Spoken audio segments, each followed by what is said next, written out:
First thing that I want to do is to acknowledge the opportunity that EGS has provided for me to think through something in front of you. That's the way I think about lectures, is just an opportunity to kind of handle something that I'm curious about. So thanks to Jose Miguel and to Margot and to all the EGS faculty and students that make this opportunity possible. I really appreciate you coming this morning. And the other thing I want to point out is for my lecture and all the lectures and presentations in the lecture space, there are specialized comment areas. If you want to talk about the lecture, you can always reach me at my faculty room, but also visit the lecture itself, and there are comments there. That's a wonderful place if you have further discussion afterwards. So, Technoconstructivism is my topic. This is a chance for me to explore a term that I just have invented, but for a set of ideas and thoughts and experiences that have been very much at the front of my mind for the past year or so, as we've all been living in a more or less virtual world. More in my case, maybe less in some of your cases. And I'm calling it an exploratory lecture, and that really means that. But to begin at the beginning, we have to begin before the beginning with this idea of initial conditions. This is part of the challenge of the lecture, is that first we have to start with the context of the lecture. All stories proceed from a mention build or a worldview or a context, and here are represented three different ones in front of you. If you know these stories, they're iconic stories, certainly of Western culture, and pretty universally as well. Top left, of course, is Star Wars, and the thread in common for all these stories is the conception of evil. In Star Wars, the conception of evil is that good and evil have to balance each other out. There's a kind of a yin and yang in the universe that holds things together, and you have to have both the dark and the light. So it sounds very much like a Taoist concept, or the conception of Hinduism of balance in the universe, things along that nature. The middle one, of course, is Aragorn from Lord of the Rings. Now that is a universe in which ultimate evil exists, but it can eventually be defeated by ultimate good. And so, whereas in Star Wars there's a continual cycle of conflict between the dark and light, it's a kind of a one-directional thing in Lord of the Rings, which is a very kind of a Christian metaphor or look at evil. Then the bottom one, of course, for those of you who are my age or older, you probably were exposed to Star Trek, the original series. And this series had the idea that there was no evil, that there was really only a kind of misunderstanding cross-culturally, that in fact the alien, which at first appeared evil, often turned out to be benign or helpful once taken into consideration the cultural differences.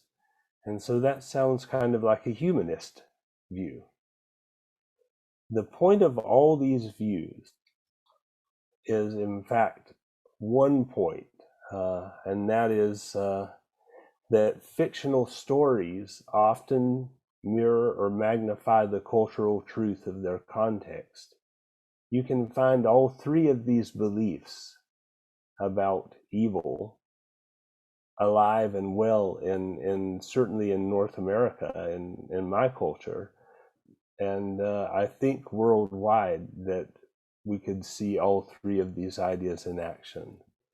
So the fictional nature of a story does not actually impact its truthfulness. That's one thing that we must know and hang on to. Also, in my universe, one of the things we need to understand is this idea that image is the basis of mind, not language or thought, language-based thought, but image. This is something in my household we have a lively debate, or at least a curiosity on whether this was said by Noel Cobb or James Hillman. Unfortunately, my library has been packed away because of COVID for a year now, and I can't get to the books to find one way or the other, and they're both likely sources. But what does it mean, more importantly? This idea that image is the basis of mind is to dissuade us from the idea that we work from language as a primary way of understanding life. We really work from images, and we use language then to understand the image. And so that means that our work becomes more powerful in a certain sense, if you think about it, because we are always working with images in expressive arts. And that is clear, I think, to anyone by the time you reach this level of your education, that images are key to what we do. Now, there's a famous image versus language type of story that happens with this test that you see in front of you right now. It's called a Stroop test, named after the person who invented it. So the task is simple.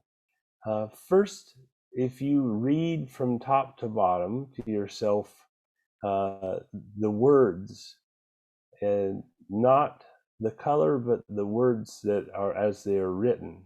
I can do this quite easily, right? I can do yellow, red, purple, black, orange, purple, red, blue, blue, green, yellow, yellow, black, etc., etc. Very easy to do.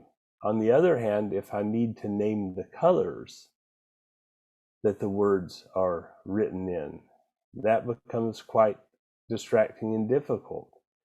So then I would say red, black, orange, green, purple, orange, yellow, red.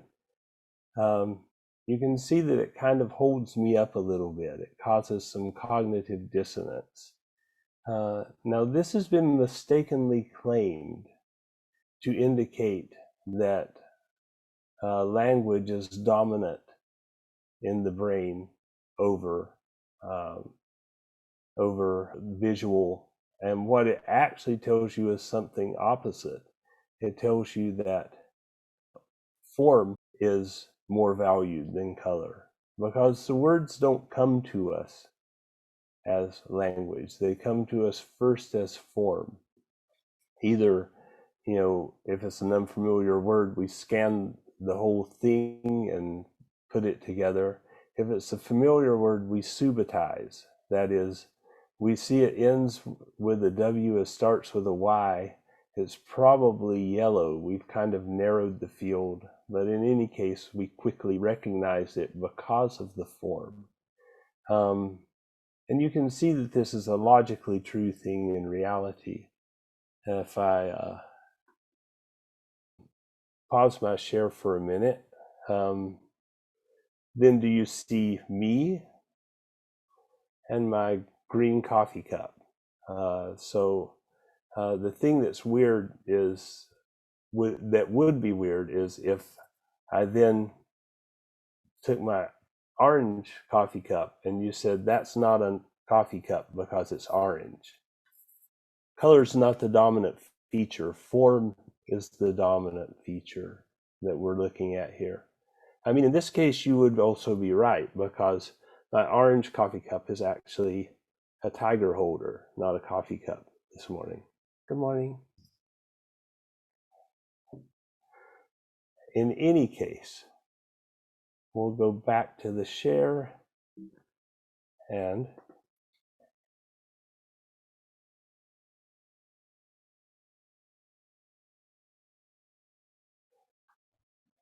another thing that you have to know, these are still initial conditions, is that narrative is emergent. Stories that are being lived, like your story and my story, is a constantly emerging thing. It's never finished until we're finished. And also that gives it some peculiarities. All narratives are translations of experience, not mirrors of experience. We treat ourselves as if we can recount our experience accurately, but in fact, we can only approximate and mirror it through language, not directly give evidence of what really happened or the truth of the narrative. Our own narratives are made up of images, whether they're externalized or internal, that we then set into a linguistic context. So images are the basis of mind.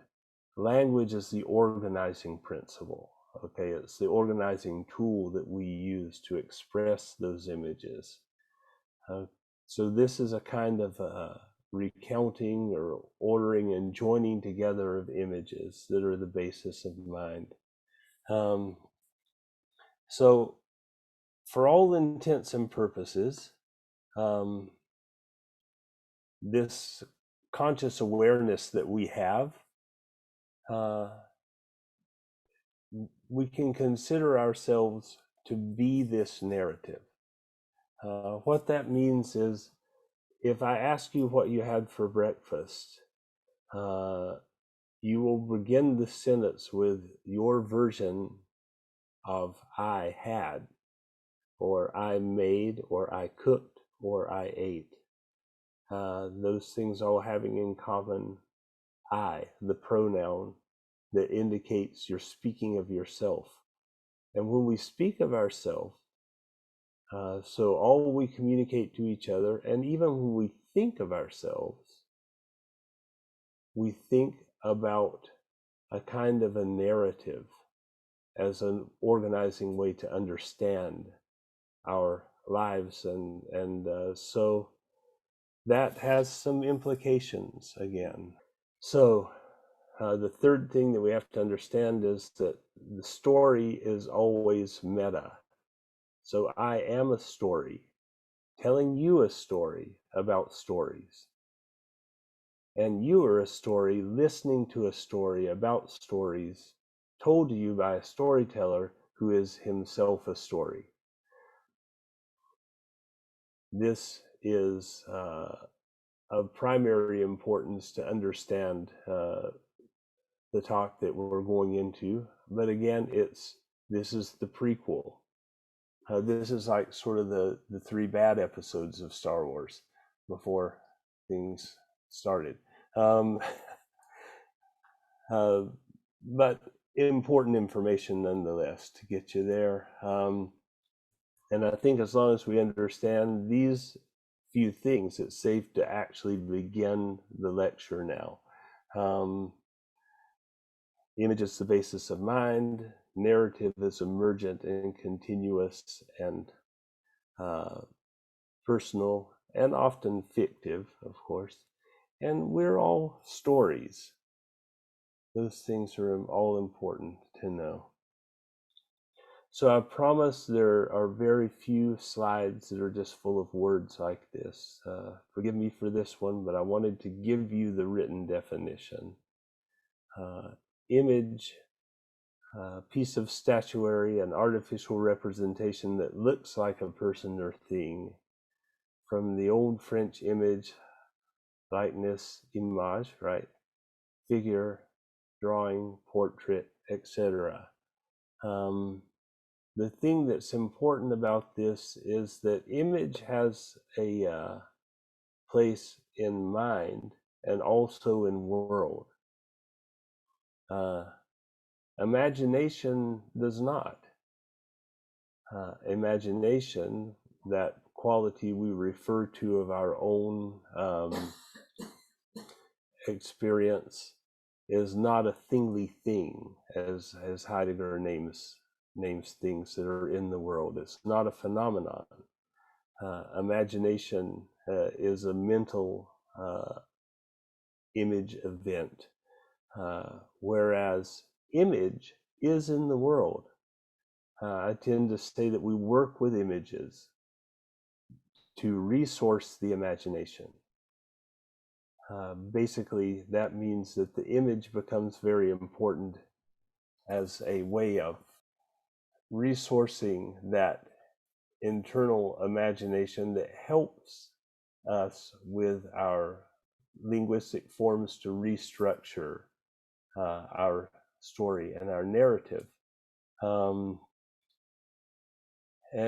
But images can also have an external genesis. If you've ever heard anyone say, well, you can't unsee something, it's true. Once you've seen it, you have actually implanted it into your mind, and it becomes maybe a small, insignificant, or easily forgotten part of your narrative, or maybe it becomes something that you remember for your whole life, and it becomes an enduring part of your narrative. But because it's basis of mind, it does join your narrative.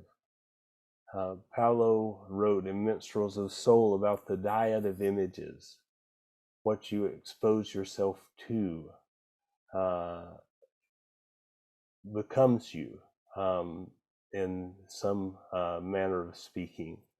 And that's also important for our thinking today. So our history with images as a species is a really deep one. Here's some absolutely better than I can do today drawings from Chauveau, from a cave in France, 30,000 years old. And here is Aboriginal rock art that's 50,000 years old, from Aboriginal people in Australia. And we've just recently found older art there. And when we go to sculpture, everyone's probably seen the Venus of Willendorf, which is a 24,000-year-old sculpture. So we've been working in the arts and making images for a long time, and have an intimate relationship as human beings. I do want to say that I'm concentrating on visual here because it's a slideshow. But I could, anthropologists can't show you the dances of this time because they leave no trace evidence. They can't show you the songs. We didn't even have a way to hear a song. You can think about this. We didn't have a way to hear a song that someone else had sung much before the 18th century. Even musical notation wasn't that likely. So unless someone came to where you were and performed the song like a troubadour that passed it on through the oral tradition, we didn't even really have a way to notate music well enough to be reliable about everything in the intonation and performance. So I'm working with evidence, but please, if you're a dancer, if you're a poet, If you're a performer or dramatist, when you hear image, don't get stuck on the idea that it's just visual art. So we have lots of culturally significant works. This is a much later, 2600 BCE, the Temple of Karnak, a very artful combination of visual skill and narrative here. It's not quite like an alphabet, the hieroglyphs. It takes some creativity to read. And of course, it's also visually impressive. Now, this is a Canadian Haida First Nations hat that you can see. This is before 1863. It's around the time of the Civil War in the U.S. This object is made, and you can see the incredible skill level and the amount of time that it must have taken to construct. And what it tells you is how highly developed images were within the Haida culture, and how culturally valued such images were. So it's not, I also want to disabuse us of any fantasy that art and art history is a Western thing or something that is European in nature. It is global cultural emergence that happens for all peoples. And we have had companion images ever since we were aware, as far as we know. When we have 50,000-year-old images, it's hard to know what existed before that and how much has survived in the way of tools and things that we could tell we were looking at images from that age. So, don't have time to do it all. We'll skip forward to Flashdance, 1989. Still having a relationship with images. I don't know that this was a particularly culturally significant moment, but it was widely available. And I do think it gave, for people in my age, some permission for women to think, well, maybe it's not too late for me to do that dancing career that I was thinking about when I was younger. But again, a cultural image, and you can think of how miraculous this would have been in 1863 if you could present an entire story with visual elements, with costume, with music, with action, with choreography, and that you could present that identical performance over and over and over and over again. And it would be available to anyone. So over the time of our relationship with images, technology has actually helped us change the way we relate to images. Some more time passes, and in 2007, iPhone is introduced. And while Flashdance was kind of random, it made me smile. The iPhone, I think, is here for a reason. This was a life-changing technological event, and there's no one here. You have to think about this, but there's no one here at this lecture who was born into a world that has iPhone in it or any similar device.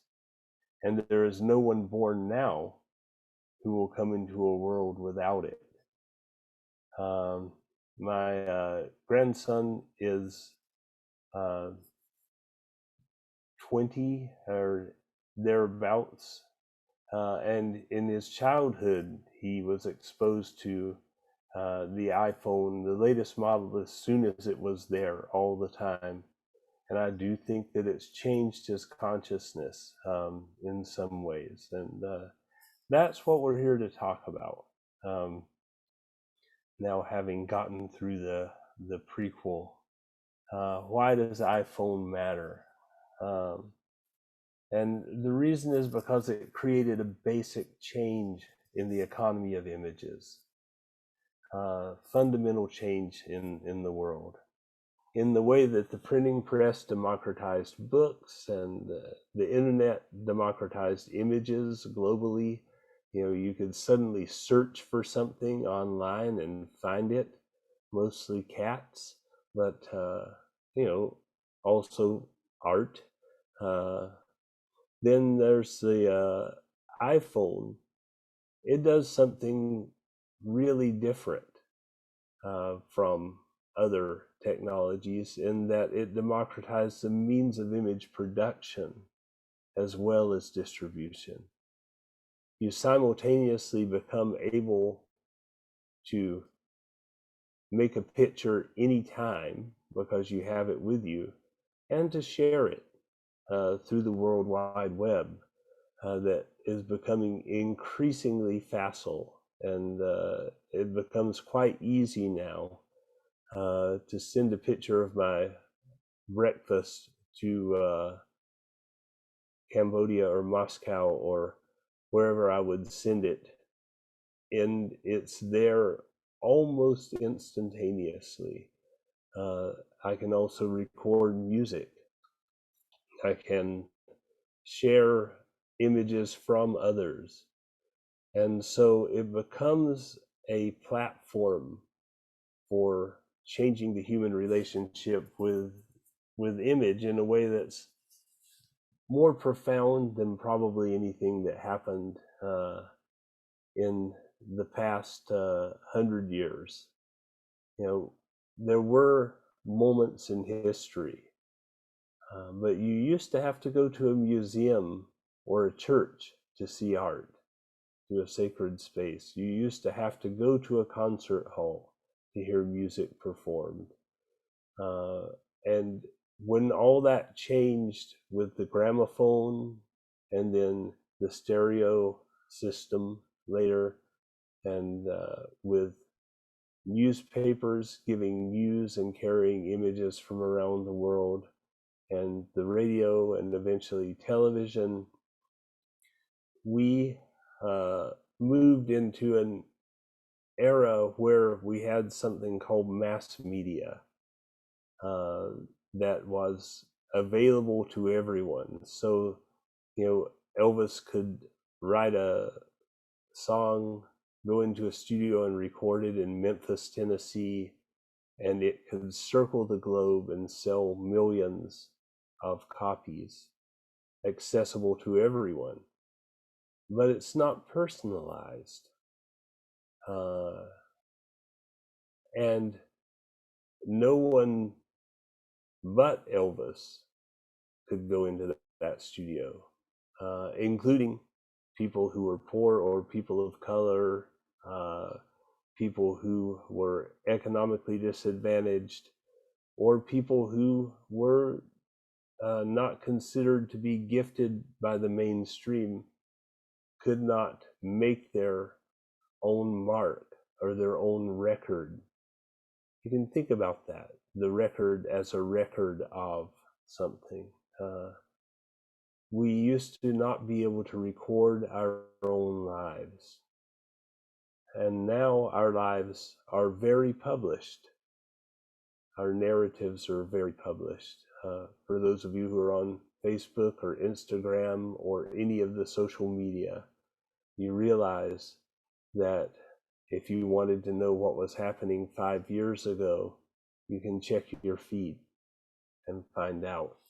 And that's a uniquely new thing that really this iPhone was the genesis of a new kind of self-recording. And the published life of images has just gotten more accessible and easier. So have a look at this. The camera on the left was a 1.3 megapixel camera. We would consider that really bad now, really low quality. It weighed 1.7 kilos to carry around, which is a lot, and it cost 15,000 Great British pounds in 1992. In 2021, roughly 30 years later, we have a device that weighs only 164 grams. It has two 12 megapixel cameras so that it can even do stereo photography, and it holds unlimited amount of photos. If you use cloud storage, you can just keep taking images all the time.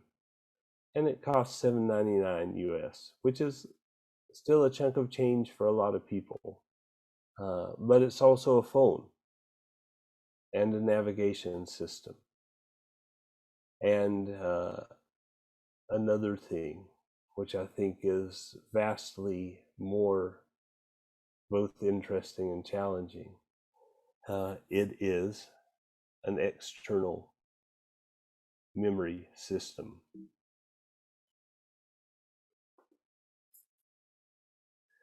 And you don't even have to ask it.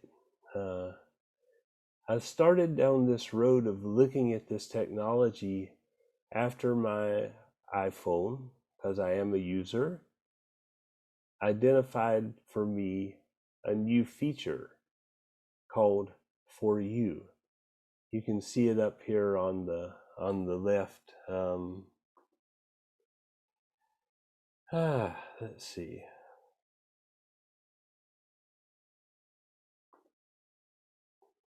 Just want to get that. These two words got very interesting to me. For you. This was an offer from my iPhone, not something I asked for, something completely unbidden. And it gave me something called featured photos. Who's featuring the photos? Not me. My phone is featuring the photos.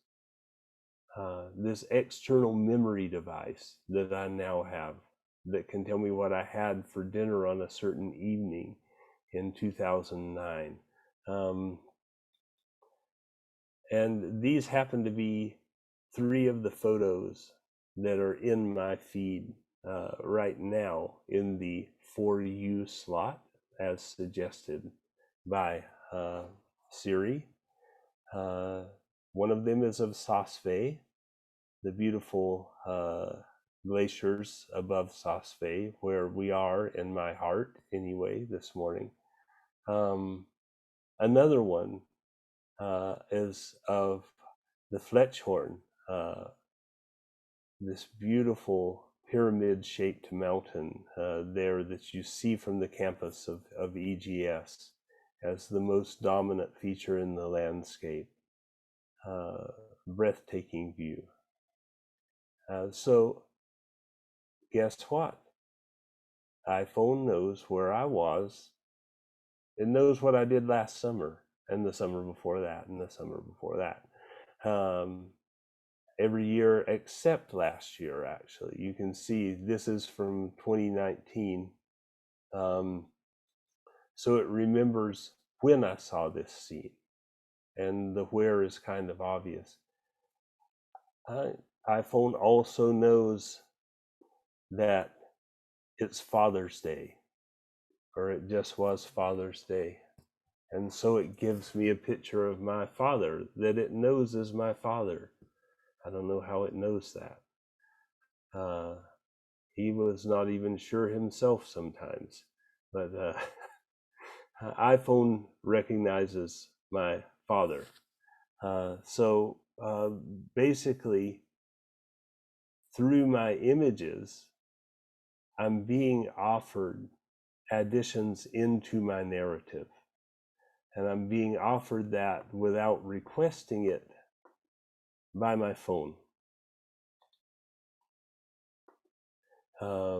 So to me, that was compelling because it made me think about a new relationship to technology, one that we haven't maybe previously had in human history, which is where your technology is talking back to you, and it's talking back to you in a profound way. I want to be clear that this is not just an isolated phenomenon to iPhone, that it's true of all social media, more or less. iPhone just being a very personal example. And I call this phenomenon Memoria Symbiotica to indicate that human beings have developed an intelligent, interactive external memory. We're now hybridized beings. We're cyborgs. And we can even buy upgraded memory. But it's more than just iPhone or Facebook remembering the past. The technology curates the images of my past. And that is important to notice. So here's the $1,000,000 question.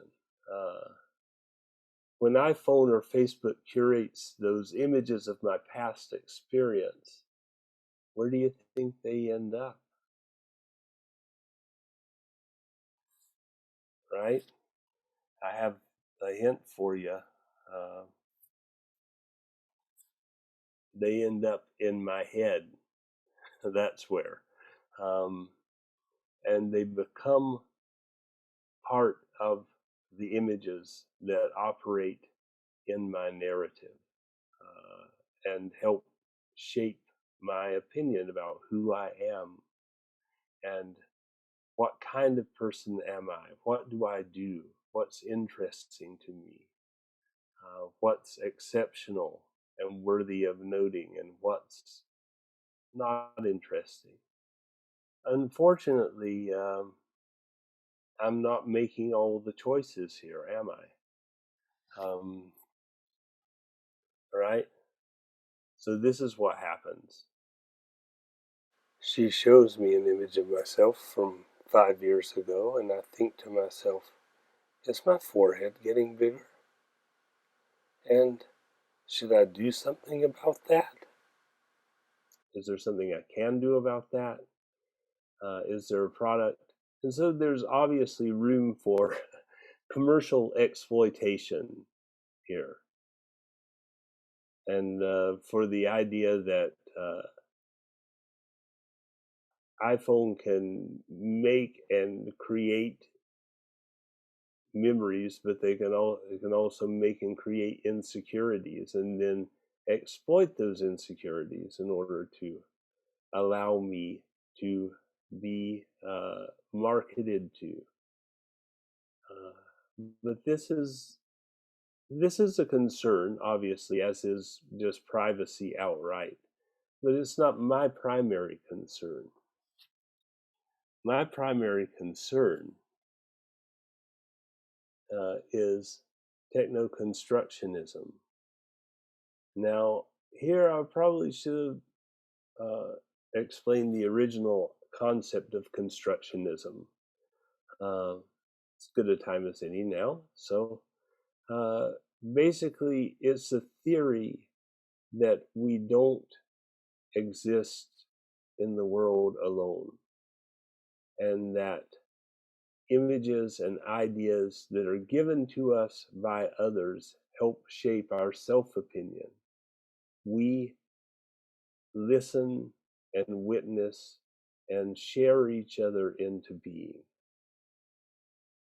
And I believe that this is absolutely true in the sense where our narrative is impacted by another person. I can think of an example out of my own life, if you'll indulge me, was me going to an art opening to see one of my very dear friends.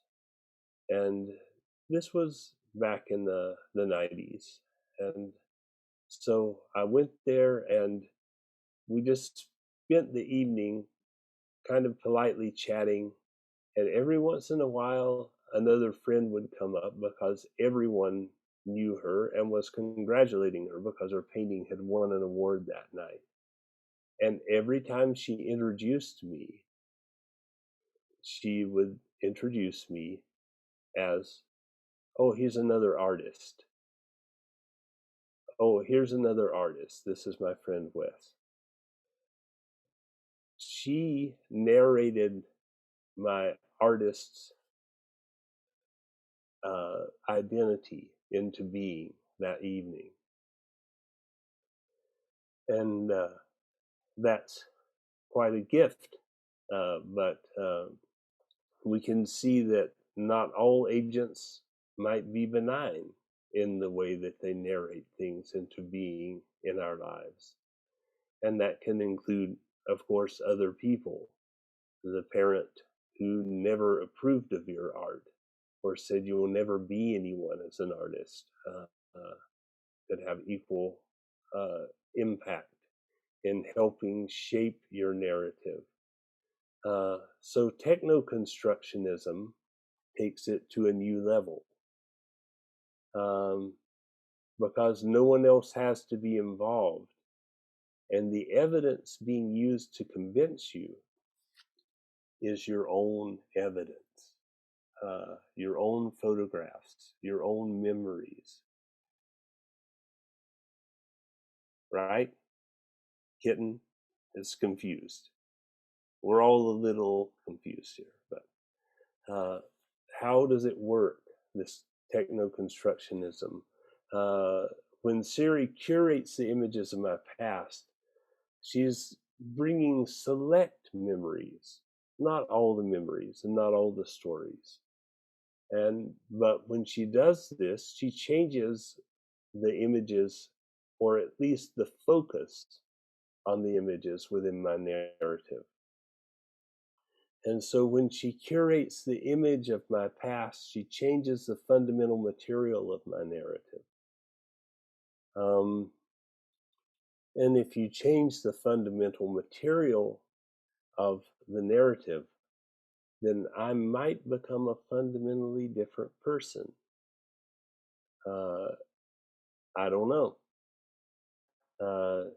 And the fact that I don't know is why I'm giving you this lecture this morning, this talk or this sharing of an idea, is to raise the conversation. You know, it's just a very compelling idea that if most of our times as therapists we're working on helping people adjust their narrative, maybe find resonance or consonance between the story of their life and the place where they would like to be or go or what they would like to do, then what happens if there's another voice in that? We're already used to helping people get rid of the critic. We're already used to having to interrupt toxic messages from parents or peers or the church or whatever outside influence that a person comes.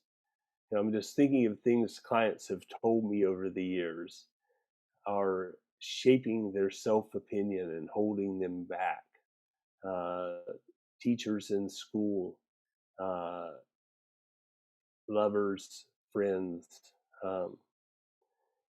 And so when we add in a technological voice, shouldn't we pay attention to that voice as well? Yeah, Kitten thinks so.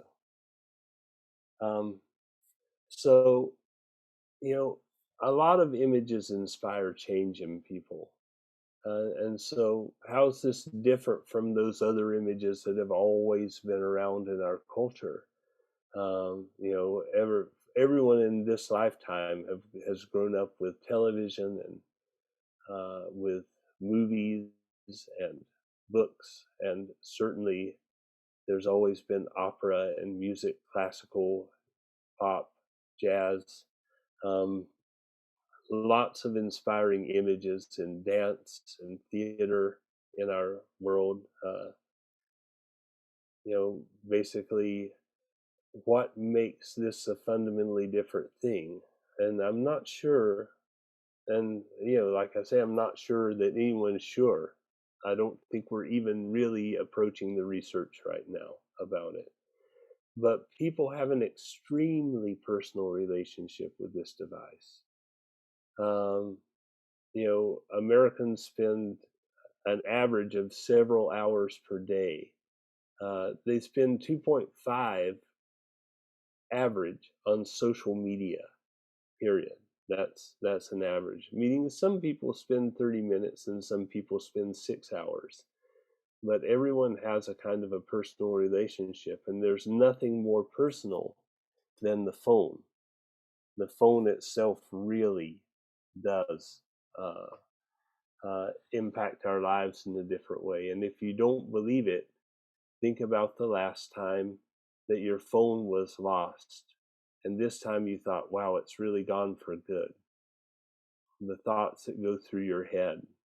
Uh, it's a very personal connection. That device is, in essence, a kind of a part of you or an extension. Um, so, also, it's the way in which the images are targeted, of course. Unlike movies or mass media, it's highly personal. It's theater for one. It is making a biopic about you. This is your life story as seen through the eyes of your device. Images related directly to your experience in the world, and it brings memories in exactly the way that a friend might do if you are having a conversation and they say, remember that time. But also, it's with you 24 hours a day, 7 days a week to witness everything in your life. And everything you use it before becomes a potential memoria symbiotica. That, by the way, is the name of my article that you will find in this year's Poesis, which covers some of this ground. This idea that memories have become externalized and become a part of us in a technological fashion. And I'm calling it now tentatively imaginating. This idea, the purposeful introduction of image material into the personal narrative through technological or other means. Okay, so I am not only sharing an image with you, but I am working my hardest to get that image into your narrative, to tell you this is the kind of person that you are. Advertisers have been doing it for years, but they didn't sleep with us. iPhone does. iPhone knows, in a lot of cases, if you wear the proper device, when you sleep and how much you get and who you sleep with. iPhone knows a lot about you.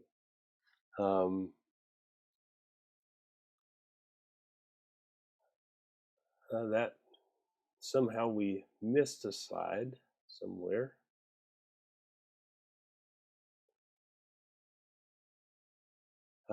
This slide. Here's iPhone. We seem to be seeing a lot of Cindy lately at 115 West Elm Street between the hours of 6 and midnight. Would you like to see a photo of her now? this is what's happening. She also remembers Cindy's birthday and her favorite song, and she remembers your text conversations, when you chatted and for how long, and the password to your bank account and your order history on Amazon. And she's going to share that information with advertisers, but more importantly, she's going to share it with you. And that is the critical idea that I am giving this lecture to share, is that iPhone, but also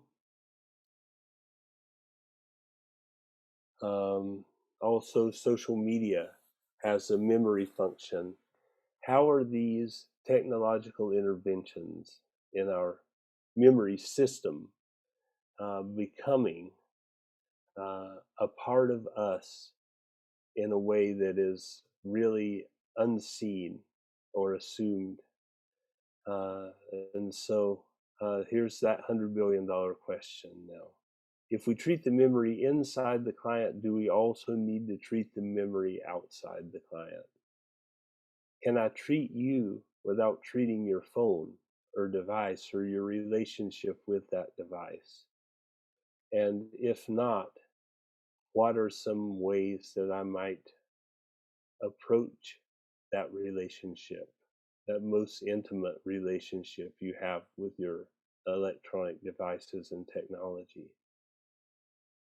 So that's where I have to leave it for an hour. I'm going to stop my share for now so I can see you.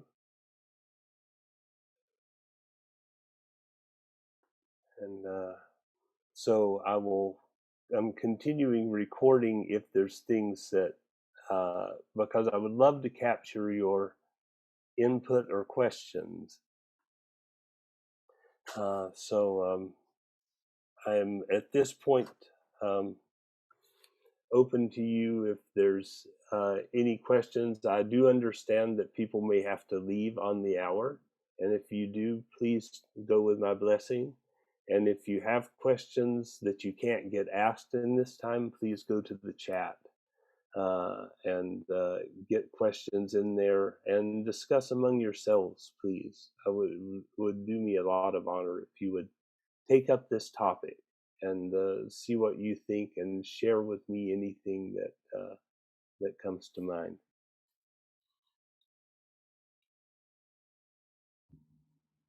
So yes, Heather, I see you. Well, hi, Wes.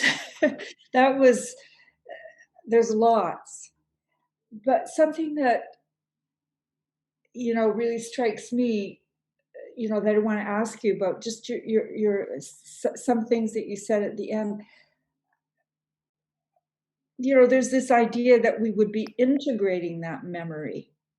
So, or is there, our memories that are narrated by the iPhone? Of course, that's a whole thing there.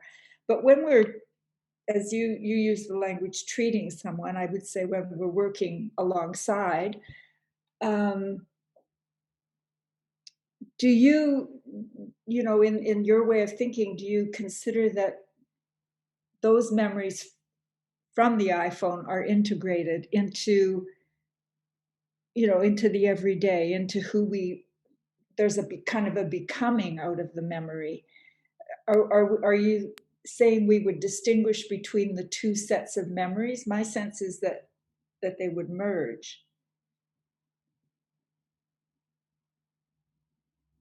Oh, yeah, my sense as well, Heather, is that there is going to be a merger there in the and an invisible merger, I might add, something where we're not sure how much of the influence we actually take up from the device. What we know from advertising studies and from video game studies is people's behavior is not controlled by images. They don't play violent video games and immediately become mass shooters, and they don't buy something just because they have had it implanted in their brain maybe 1,000 times. However, we also see that there is some influence there to images, and that the more targeted and the more personal they are, the more effective they are at coming into the narrative. And so, with an honest answer of I have absolutely no idea how much integration happens with these memories, I'm very interested to. I would be very surprised to see that there was no impact for such a continuous and prolonged exposure as we have with these devices.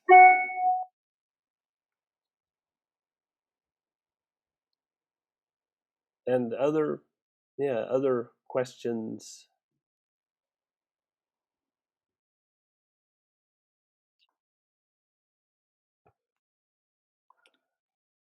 I see Stacy, you raised. Thanks, Margot. Wes, that was really, really thought-provoking and legitimate. What I find interesting in there, I come from the generation where I understand the Star Wars analogy. I also remember MTV and the impact of music videos and the impact of kids going to concert. Me being that person, you could see that happening. But it's sort of an ultimate codependent relationship. And my question is, if you're going in there and saying you're being curated not from iRock but iCloud, how, if this is a curated identity with people in a therapeutic sense, how do you do it without disrupting it too much? This is the oldest challenge in the book, isn't it? It's kind of the same challenge as the challenge of gosh, I'm sorry, I'm getting a terrible echo here. The challenge of not interrupting the relationship of the parents, while at the same time honoring the fact that it has a negative impact on the child in some cases. So we have to work with those images that are given from the parents and try and interpose ourselves while not destroying the parent-child relationship, obviously.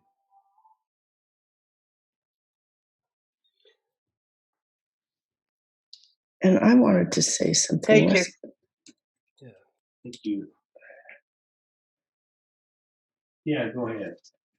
I don't know if I can talk without being an echo, but I think what's interesting to me too is it reminds me of things when I look in my the photos that iPhone gives me. It reminds me of things that I may have forgotten, but over time, if I look at them every day, which I don't, but if I do, it starts to build a me that is already curated out of my life. I'm not taking photos of every moment, like putting on my shoe. I don't get the putting on my shoe photo on my iPhone. I only get I've looked at the categories. I get happy moments. I get moments with friends. I see the beautiful thing that I saw on my walk, things that I have already chosen to add to the iconography of my life. So when they come back to me, it's a reinforcement. It's sort of like my own ad agency. Look, Greer, you're having a wonderful life.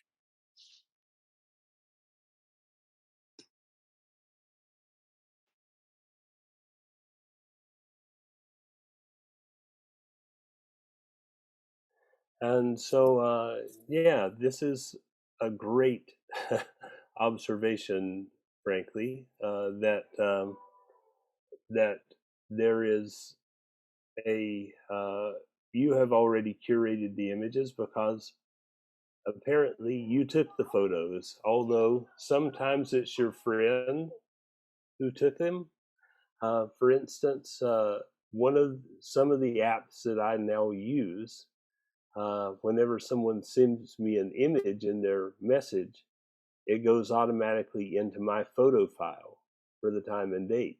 And now I'm seeing my friends' published life and their wonderful, view of the ocean or whatever, coming up in my photos if I don't delete them. And there are settings you can use to do that as well. But the fact that I have, quote unquote, pre-curated the image, it means that you're exactly right. There's a kind of reinforcement of filtering going on there. And the reinforcement moves us in a certain direction, which is towards things which are part of the published life. We noticed there was a big shakeout in Facebook over the years. Whenever Facebook first came online, it became quickly evident that people really would support a positive post and would really actually almost shun a negative post. And it becomes self-reinforcing that people only reinforce the positive. This is kind of the fantasy of the gratitude gurus, that we would all only ever be grateful and show that through our Facebook post. But that kind of filtering is also, I think, filtering our life experience into a less generous and less diverse experience. So, yeah, thanks for that observation.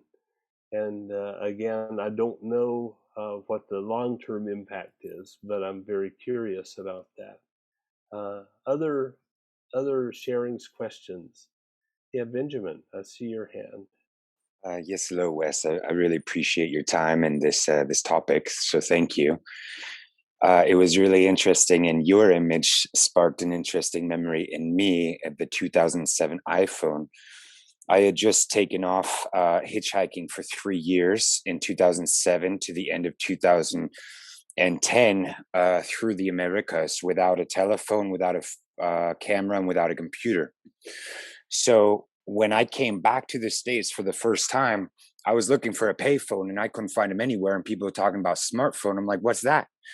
And then started to look and see that people didn't ask each other for directions much anymore, because you could just type it in and get the map quest and now all these other things, And so I was like, okay, I'm going to hold off. And then at least what I found, like down in the Amazon, that when people are increasing their power to heal or to create, that also is matched by that power to destroy and destruction. And really, what's the intention going into it? And so for me, what was important in my journey was to remember that I'm not a victim of my surroundings or the product of my environment unless I choose to embody that subconsciously or consciously into my identity. That actually I can choose what it is that I identify with. But if people don't know that it's happening, then we're subject more to our environment subliminally. So I guess on one hand, I look at, okay, when I'm working with women rescued and survivors of sex trafficking, and somebody on the street just takes a snapshot without us being in control over it, and all of a sudden it's posted and it shows up, and there's some serious confidential stuff happening. And if they're doing a communal mural, for example, and they're in public and somehow it gets out, well, there's people's lives that are actually in danger. And another example is in 1989, supposedly, there was less violence in the United States than now. But with the increase of the media covering the violence, then most people you ask in the US, they'll say it's more violent now. So then I guess what I'm getting to is that, for me at least, it's really important to constantly remind myself through these community art pieces and all these things that we're choosing like our reality and our relationship with the external world, and that the positive element of globalization, where we are, on the Zoom right now, and we're able to share this experience, that obviously this technology has the power to destroy, and it has the power to create, and that if we can remind each other that we have to consciously be aware as much as possible of our relationship with whatever chosen input that we bring into our world. So it was very thought provoking, and thanks for a little space to reflect. Oh, thank you so much, and thank you so much for a great reflection. I have to agree with you completely that there is given to us a level of choice when we're aware. And so when we're aware, and that's, I think, one of the reasons to raise this conversation is because as therapists, we kind of specialize in lacunae, in the helping people see the things that they can't see in their lives.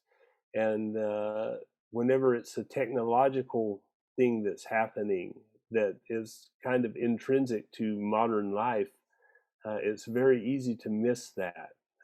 Just in the way I think of this as really an extension of Hillman's idea that if you close the door on the therapy room and treat the person while you ignore the situation of the world, then you don't, then you haven't acknowledged that the world is in crisis and that a person might be depressed because the world is in crisis. You're not treating the actual illness, you're treating a symptom at that point. So as therapists, I think the more we can bring these ideas or concerns to light, the more valuable we are to clients. And we have Margot. Yeah. Yes, thank you, Wes, for this really inspiring, thought-provoking lecture. I mean, I'd like to think before we need to treat. It's when I go back and think about the revolution of the printing, when the democratization of books, of reading, and people couldn't read, and it took education. People were illiterate, and so it's like we are still, at least me, I'm an illiterate technologist. I don't know how to call myself. So how to educate them, to make us literate, technology literate, or however you want to call it. So I think there is a lot to do, and maybe a new application of expressive arts. How can we do that through the expressive arts? Educational, yeah. Oh, I think that's a wonderful and a hopeful idea that knowledge is power in these situations, and that to the extent that we understand our tech, we control it more, and we control our ability to be impacted or influenced by it. This seems to me to be fundamentally the protective factor, is the ability to control our own influence. Can I say something? Yeah, but I wish you wouldn't take your echoing. How do I stop that? Okay, that's okay. I think in this regard, I think about Paulo's diet and medicine. And it makes me wonder what's going on in digital arts and media. Maybe I should dip in there. But I know this, I go on news diets, for example, when too many images are overwhelming my psyche or have the possibility to do that. I don't need to know that another child has drowned in Sierra Leone. This isn't, horrible things are happening all the time. And the iPhone images are sort of the opposite. Here are all my friends and all the beautiful moments of my life. So there are two kind of distortions the publicly available media, and then my highly curated iPhone roll. Again, it's very thought-provoking. I only know one way of working with this, and that's something Wes taught me. But it is something that I think we can be interested in. I know when I'm working with teenagers, their devices are highly integrated into their expressive arts therapy with me. We make movies in session, we write lyrics in session, we use the beatbox feature of their phone. It's just part of it. We look things up right now. I remember it used to really bother me in class when people would have their phones out. And then I realized, oh, they're looking things up. They're taking notes on their phones. But I'm an immigrant to this digital landscape. I wasn't born here. So it's I don't know, it's something for me to contend with. Anyway, thank you, Wes. Oh, thank you again. Another great comment. So I want to get back in gallery view and see if there was any one last word. I think we should kind of wrap the discussion, but I do want to encourage you to continue it on the house space and the welcome page under the lectures. There are chats for all the lectures.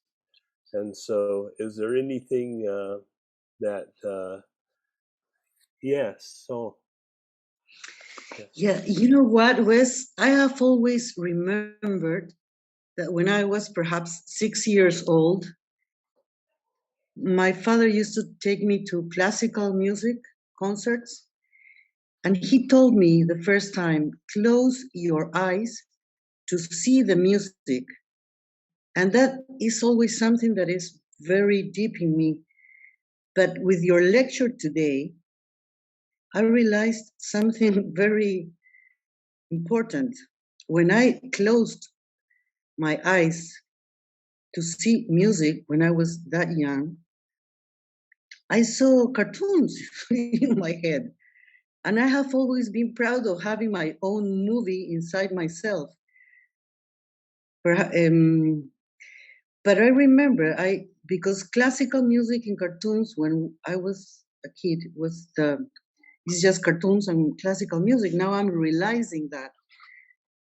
And I just wanted to share that with you because this is something that is always with me, how my father told me, close your eyes to see the music.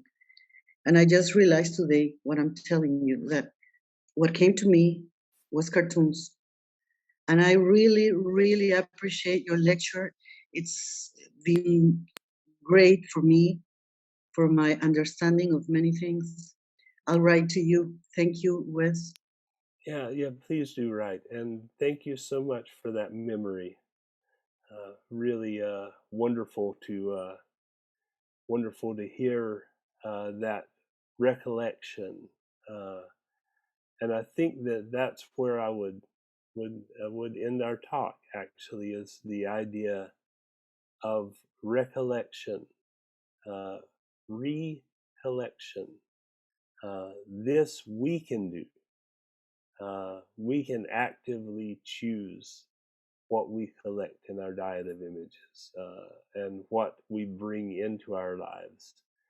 And I changed the habit of watching very stimulating TV shows in the evening,